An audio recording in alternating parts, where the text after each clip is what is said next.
మీటర్ల దగ్గర చేయగలం. సో బాధితులు వెంకటేశ్వర్లు గారు మనతో పాటు ఉన్నారు. వెంకటేశ్వర్లు గారు నమస్కారం అండి. నమస్కారం సార్. మీ వాదన ఏంటి సార్? మీరు మధు పార్క్ రిడ్జా లేకపోతే? మాది మ్యాపిల్ టౌన్ అండి, మ్యాపిల్ టౌన్. Okay okay. ఇది విల్లాసు. ఓకే. కొంచెం చాలాసేపు నుంచి ఓపిక నోటీస్ ఇచ్చారా సార్? మీకు నోటీస్ ఇచ్చారా? మాకేం నోటీస్ ఇవ్వలేదు. అది జనరల్ గా వాళ్ళు అడ్వర్టైజ్మెంట్ చేశారు, మీకు టీడీఆర్లు కావాలంటే రండి అని చెప్పి. కాకపోతే అంతకు ముందేమో వచ్చి ప్రిలిమినరీ మార్కింగ్ చేశారు. దాదాపు 2 ఎకరాల స్థలము, అందుట్లో ఉన్న ఎమ్యూనిటీస్ చాలా మటుకు 75% ఎమ్యూనిటీస్ పోతున్నాయి. మా పక్కనే కూడా ఒక బస్తీ ఉంది, ఆ బస్తీ మొత్తం ఒక 100 ఇళ్లు ఉన్నాయి, అది కూడా పోతాయి. సరే, నేను స్టెప్ బై స్టెప్ వస్తాను.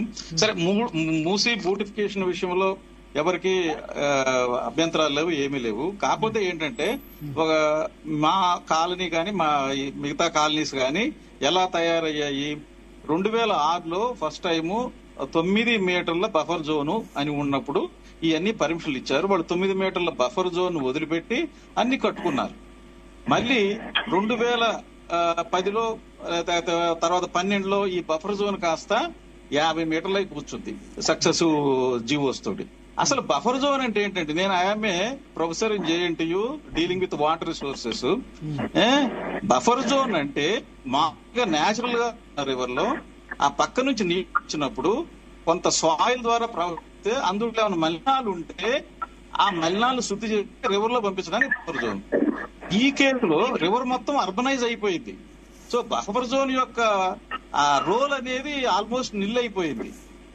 అర్బనైజేషన్ అవుతున్న కొద్దిగా ఈ బఫర్ జోన్ యొక్క ఇంపార్టెన్స్ కూడా పోతుంది. సో బఫర్ జోన్ కొద్దో గొప్ప తగ్గించాల్సింది పోయి ఇంక్రీజ్ చేసుకుంటా పోయారు. అది ఏ రకంగా సైంటిఫిక్, అది ఒకటి అర్థం కాని విషయం. రెండోది, మీకు చాలా నదులు ఇప్పుడు వెస్ట్ లో చూసుకోండి, నదికి ఆనుకోనే వాళ్ళు డెవలప్ చేశారు. ఇళ్లు ఉంటాయి, హోటల్స్ ఉంటాయి, చాలా ఉంటాయి. వాళ్ళు శుద్ధి కార్యక్రమం చేస్తే ఆ నదిని కూడా జీవనదిగా చేశారు. థేమ్స్ ఉంది, సీనే రివర్ ఉంది ఫ్రాన్స్ లో, థేమ్స్ నది ఇంగ్లాండ్ లో ఉంది. ఇవన్నీ మీరు చూస్తూనే ఉంటారు. బోట్లు చక్కగా ఎంతో టూరిజం కార్యక్రమం జరుగుతూ ఉంది. ఇప్పుడు ప్రజెంట్ మన రివర్ కి వద్దాం. మోసా అండ్ ఈసా ఈ రెండు కూడా ఆ 2 రిజర్వాయర్ల దగ్గర జాయిన్ అయ్యి మూసీలో బాపుఘాట్ దగ్గర కలుస్తా ఉన్నాయి.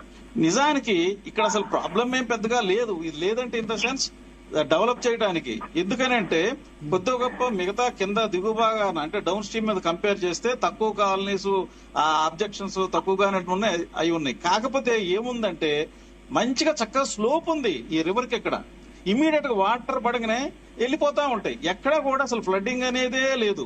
ఉదాహరణకి ఫర్ ఎగ్జాంపుల్ మా మ్యాపిల్ టౌన్ దగ్గర తీసుకుందామండి. అక్కడ రివర్ విడ్త్ ఎప్పుడో వెనకటి నుంచి పారేది, దాదాపు రివర్స్ కోర్స్ చేంజ్ అయిపోయి అటు ఈస్ట్ వర్డ్ మళ్ళీపోయి మొత్తం 118 మీటర్లు ఉందండి. 118 మీటర్లు రివర్ కి అసలు అవసరమే లేదు. 118 మీటర్లు విడ్త్ అండి. కొంచెం దానిపైన 1 కిలోమీటర్ 2 కిలోమీటర్లు పైకి వెళ్తే దాని విడ్త్ జస్ట్ లెస్ దాన్ 50 మీటర్సే ఉంది. వీళ్ళు ఏం చేశారు, మామూలుగా రెవెన్యూ పీపుల్ వచ్చేసి ఈ 118 మీటర్ల తర్వాత మళ్ళీ ఇంకొక 50 మీటర్లు లోనకి ఇప్పుడు మా ఇన్ఫ్రాస్ట్రక్చర్ ఎట్లా పర్మిషన్ తీసుకున్నాము, 9 మీటర్లతో పర్మిషన్ తీసుకున్నాము. తర్వాత ప్రభుత్వం ఇష్టం వచ్చినట్టు పెంచుకుంటూ పోయారు. సో ఆ ఇన్ఫ్రాస్ట్రక్చర్ ఇప్పుడు అదన్నీ కాంపన్సేషన్ కూడా చాలా ఎక్కువ. నేనేమంటున్నానంటే, అయ్యా రివర్ విడ్త్ ని ఖచ్చితంగా ఆ ఫ్లో ఎంత అవసరమో, ఇప్పుడు నేను దాదాపు 30 సంవత్సరాలు రీసెర్చ్ చేశాను. రాను రివర్స్ డిశ్చార్జ్ అన్ని కూడా తగ్గుతూ పోతూ ఉన్నాయి. ఇప్పుడు ఈవెన్ మోసా ఏసా రివర్స్ కూడా డిశ్చార్జ్ చాలా తగ్గుతూ పోతూ వచ్చింది. కావాలంటే నా దగ్గర అన్ని గ్రాఫులు అన్ని ఉన్నాయి, చూసుకోండి. సో మరి అలాంటి రివర్ డిశ్చార్జ్ తగ్గుతూ పోతున్నప్పుడు 108 మీటర్లు అక్కడ రివర్ విడ్త్ అవసరం లేదు. ఎక్కడైతే రివర్ విడ్త్ మరీ తక్కువగా ఉన్న చోట కొంచెం బఫర్ జోన్ పెంచుకోండి. బాగా వెడల్పు ఉన్న చోట్ల అదంతా అక్కర్లే. యాక్చువల్ గా ల్యాండ్ రిక్లైమ్ చేయొచ్చు. 108 నుంచి ఒక 50 మీటర్లు వదిలిపెట్టి మిగతాదంతా రిక్లైమ్ చేసి పేదవాళ్ళకు కూడా ఇల్లు కట్టించవచ్చు. అంత వెడల్పుగా ఉన్నది అక్కడ. ఒకటేనండి, అసలు ఫస్ట్ పర్మిషన్ తీసుకున్న తర్వాత ఇంత ఇన్ఫ్రాస్ట్రక్చర్ డెవలప్ చేసిన తర్వాత మళ్ళీ వచ్చేసి ఆ ఇన్ఫ్రాస్ట్రక్చర్ అన్ని రిమూవ్ చేయడం, పర్టికులర్ గా రివర్ ఎక్కడైతే విడ్త్ గా ఎక్కువగా ఉన్న చోట అయితే అసలు అవసరమే లేదు. అవసరం లేని చోట కూడా రెవెన్యూ అధికారులు వచ్చి చాలా లోతుగా ఎన్నో కోట్లు, ఇప్పుడు ఫర్ ఎగ్జాంపుల్ మాది 2 ఎకరాలు పోతుందండి మ్యాపిల్ టౌన్ లో వీళ్ళు పెట్టిన లెక్కల ప్రకారం. ఈవెన్ మామూలు కమర్షియల్ రేట్లు వేసుకుంటే ఎకరం 30 కోట్లు 40 కోట్లు. సరే, ఇప్పుడు మీ అది అక్కడ అమ్యూనిటీస్ ల్యాండ్ పోతుంది అంతే కదా? అమ్యూనిటీస్ పోతోంది, విల్లాలు 5-6 ఎఫెక్ట్ అయినాయి, సగం సగం పావు ఇట్లా ముక్కలుగా. ఒక్కొక్క విల్లా మీకు తెలుసు ఈ రోజుల్లో 4 నుంచి 5 కోట్ల మినిమం అక్కడ ఉంది.